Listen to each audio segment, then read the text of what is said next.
Biorhythms is brought to you by KRT LLC, providing full-service tank cleaning, painting, fire watch, and shipboard maintenance for marine, industrial, government, and commercial businesses. The KRT website is www.k-r-t-llc.com, and you can call them at 757-228-3452. KRT LLC, your leading provider in quality shipboard solutions. Hi, I'm Terrance Afer-Anderson, and this is Biorhythms.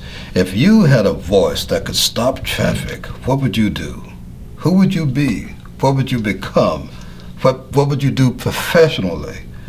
Well, I have a man here that's going to tell you how you can do all of those things. A very, very good friend of mine. My guest today is Mr. MICHAEL LE MELLE. How you doing, brother? I'm well, brother. It's always my pleasure. Always.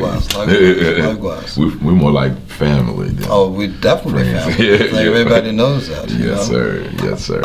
So we talk about how long we've known one another. Let's go back. Let's take the Wayback Machine. You two have another thing about the Wayback Machine. All right. But let's take that and go back to when we first met. We were talking about that earlier. You think you had seen the show that I'd done? Yes, sir. I think it was it must have been something with On Cue. You had a company called On Cue Productions, and it was in the early '80s. And I was about 35. I was going to say you were already an adult. Oh, shut up! I was in my 30s. But I saw you in a few productions and was very intrigued. One being Soldier's Play. A Soldier's Story. I directed that. Right. Yeah, it actually was a Soldier's Play. Was the name of it. That was your company doing the show, and it was your work. Okay, but we're here to talk about you. Okay. And I remember seeing you in something with Children's Comedy Factory. Oh yeah, that's going way back. It's going way back. As a matter of fact, I just like to say that because we just lost Margie Day recently, and she was an iconic figure in the music world, and personally for me, giving me one of the people instrumental in my professional start. Now she ran Center Stage. She ran Center Stage, and which the Children's Comedy Factory was born out of Center Stage. Productions. You used to perform with Center Stage. I did. Yeah, I have quite a bit. I'm mistaken. I was thinking that I had first seen you with the Children's Comedy Factory, but it may have been Center Stage. It was, and because I remember you were very. Yes, I was, and we had the practices. The practices were being held at Norfolk State in the Fine Arts Building, and for Center Stage. For Center Stage. Okay. And but we performed at Chrysler Museum. Right. And quite a few other places, and I was touring my first time in New York performing. It was with Center Stage. What was that? What was the show? We were doing Get On Board Little Children. Okay. And it was a collage of pieces about the Underground Railroad and the African American experience. From trying to runaway slaves and such, and it was called Get On Board Little Children, and I played a couple of different slaves, and then I also played Levi Coffin, which is a white abolitionist, and it had all the makeup. Kind of reminds you of a Dave Chappelle skit or Eddie Murphy playing these characters, but it was very good. It was wonderful as a child to be encouraged to be free to express. Now, and Margie Day, as you point out, was a real icon in the community, and internationally known. Globally, globally. Yes. Yep, Little Red Rooster. So Red Records. Not that I was around when that was done, but I do. I definitely was. And of course, Renee Williams Walk ran Children's Comedy Factory. I want to make sure we get another staple in my life. Yes. So what did those experiences as a child, how did those experiences help to shape your career, your interests? Wow, they were paramount because prior to that, it was mostly family that were pouring into my gifts or allowing me to be. You have a gifted family. Thank you. But go right Thank you. Allowing me to be expressive, but the platforms were relegated to church, basically church and school sometimes, family gatherings. And I went to see my mother, took me, I remember specifically, we would spend a weekend and do something cultural. So this particular weekend, we went to the Chrysler Museum. I had been there before. I just like to go to the museum, and I like art, and like yourself, visual arts, and things that were just people's expression. Love that. And so we went to the Chrysler Museum. While there, we heard about there was a children's group performing. It was center stage. They were doing, actually doing Get On Board Little Children. And I was enchanted. I actually stood up for most of the show, and I said, Mom, this is what I have to be a part of it. I have to do it. I have to. And she was like, calm down, I got to do it. And afterwards, she asked about how could her, the child be involved, and it turns out that there are three of us. And you said, hi, my name is Michael, and said, well, we want him. They did. It kind of went like that for real. And Miss Margie wanted to talk to me, and my mom was there, and she asked me some questions, and noticed that my mom didn't jump in to answer. I was speaking for myself, and she was just taken with that. And like I said, there were three of us. Couldn't really afford the program in the traditional sense, and Miss Margie said, just let them come anyway, we'll figure it out. And got some scholarships, and my mom did pay what she could afford, and we were in there. And, so you went from that community experience that you kept with for a while, and then you ran into Miss Connie Hindmarsh. Yes, Lake Taylor. Connie Hindmarsh was so amazing because she had a program. Everyone is more familiar with the Governor School of the Arts, and they always seem to be viewed as the I guess we would say the elitists. They had the best grades, they had the best financial backing, the best interests of the community, so to speak. And then there's Connie. And then there's Connie. We have to take a little bit of a break here, but I want to talk a lot more about Connie Hindmarsh, your experiences at Lake Taylor, some of the folks that you met, and how that really helped to shape your career. Absolutely. Stick around, we're going to be back in just a few moments.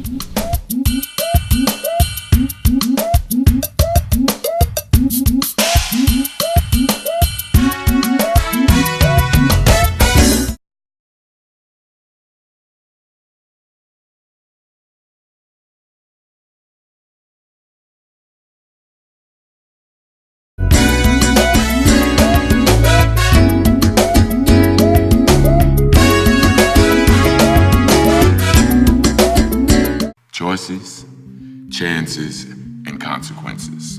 The decisions that you make or don't make, they're going to affect your future. Welcome back to Biorhythms, brought to you by KRT, Tank Cleaning with a Woman's Touch. Talking to a good friend of mine, Mr. MICHAEL LE MELLE. When we left, we were talking about your experience at Lake Taylor High School with the one and only Connie Hindmarsh. Yes, Connie Hindmarsh. She was so instrumental in shaping the performer that I have become, and I love her for it. We were a ragtag bunch over there at Lake Taylor, and the outcast, if you will, and she saw in us a greater thing and helped us to reach it and pull it out. She was amazing for that.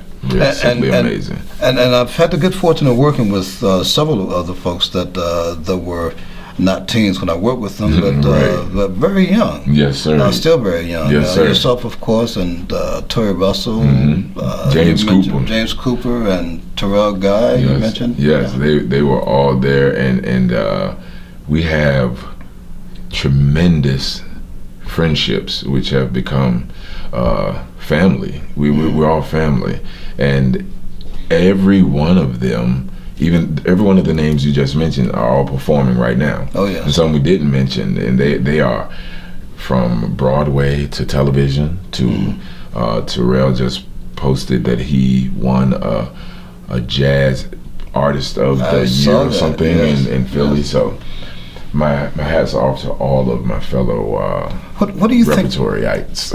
What do you think made that so special? I know Connie was a gel, but yes, the common interest of being allowed to express through the medium of the arts, and someone allowing us to do that and seeing greater in us, and helping us to see greater in ourselves. She saved lives. The program literally saved some lives and helped to develop some lives, and it should be the arts do that anyway. The arts at large, they do that, whatever your choice of medium, whether it be playing an instrument or just even the spoken word. They change attitudes and lives, and I'm just an advocate for letting the arts breathe and live and pouring more into them. But it hasn't happened. Unfortunately, that program doesn't exist anymore. That's a real tragedy. It is a real tragedy. Because I rather gather that she instilled in you all discipline that was essential to survive professionally, as well as professional acumen and a real broad appreciation of the arts. Yes. That you were able to take and do other things beyond Lake Taylor. Yes, living. Give us some of the kind of things that you've done beyond Lake Taylor. Beyond Lake Taylor. We're going to talk about some of the real exciting things. We should mention, since he's a friend of ours as well, that Sam Roundtree was performing during that time as well. He had the Playmakers over at Booker T, and I often would sneak over there, unbeknownst to my parents. It's okay. To go over there and be under his tutelage as well. Another centerpiece in the arts community, and for the generation, I guess what they were, an icon. X by then. Yes, absolutely, in his own right. He actually wrote pretty much single-handedly the curriculum for the arts program over at Booker T, which is it's the academy now, the Arts Academy. He's instrumental in that. So hats off to Sam Roundtree. Love him as well. I have.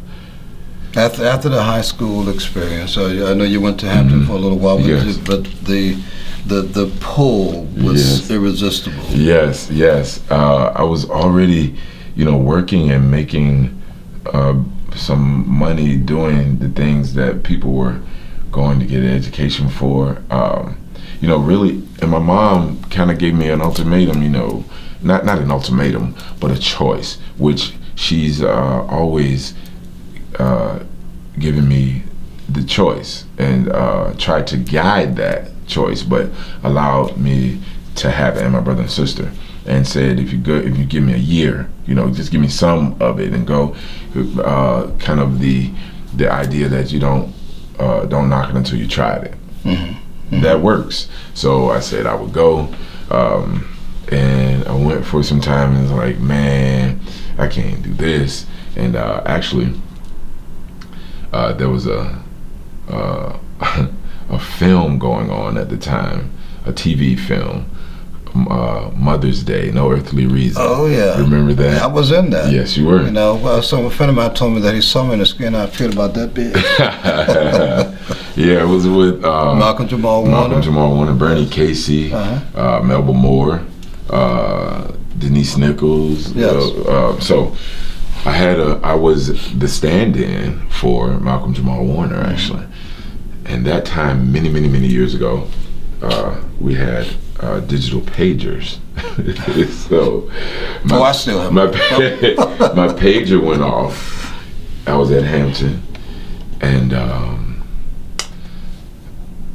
my next class was going to be math. Didn't like it.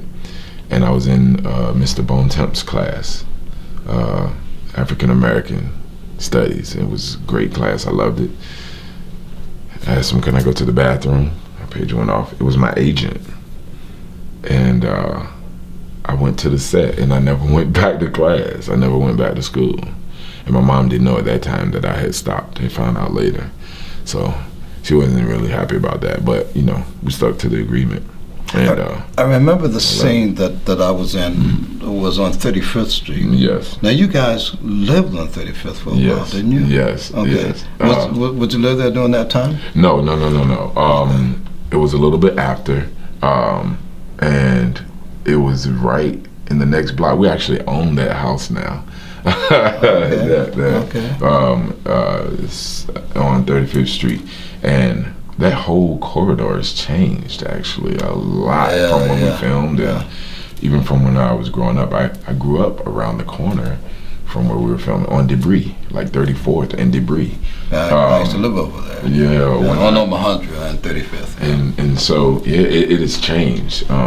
Well, listen, we're going to have to take another break, all right? Okay. But what I want to do is when we come back, we're going to fast forward to all the exciting things that you're doing now. Major projects. All right. Stay tuned, guys. We'll be right back. Damn, boy. I think you done stepped in.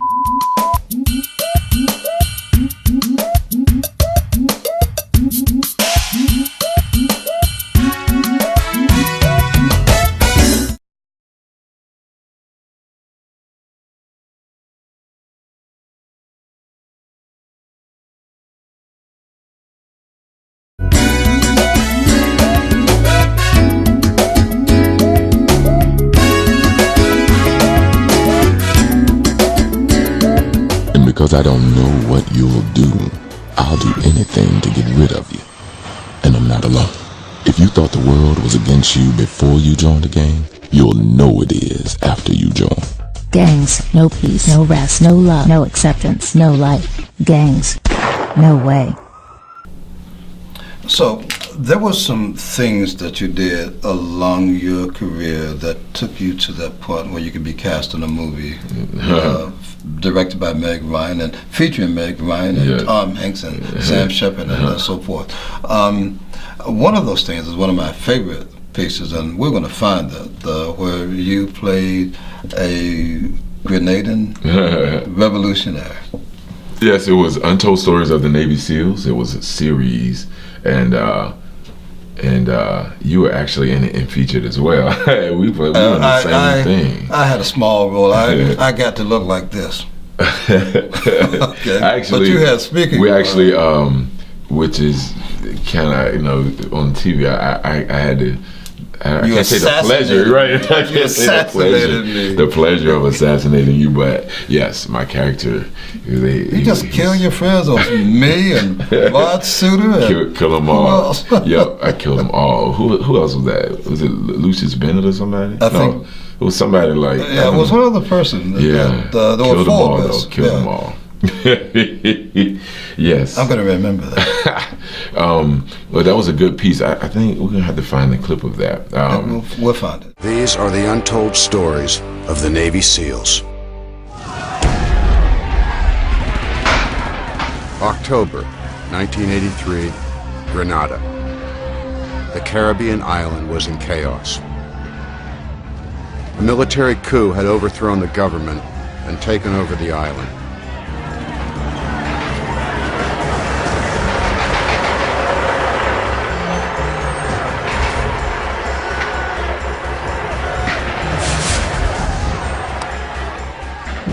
Bring those prisoners out. Prime Minister Maurice Bishop, beloved by his countrymen and a friend of the U.S., had been ousted and thrown into prison. Over 9,000 supporters tried to rescue him. His life hung in the balance.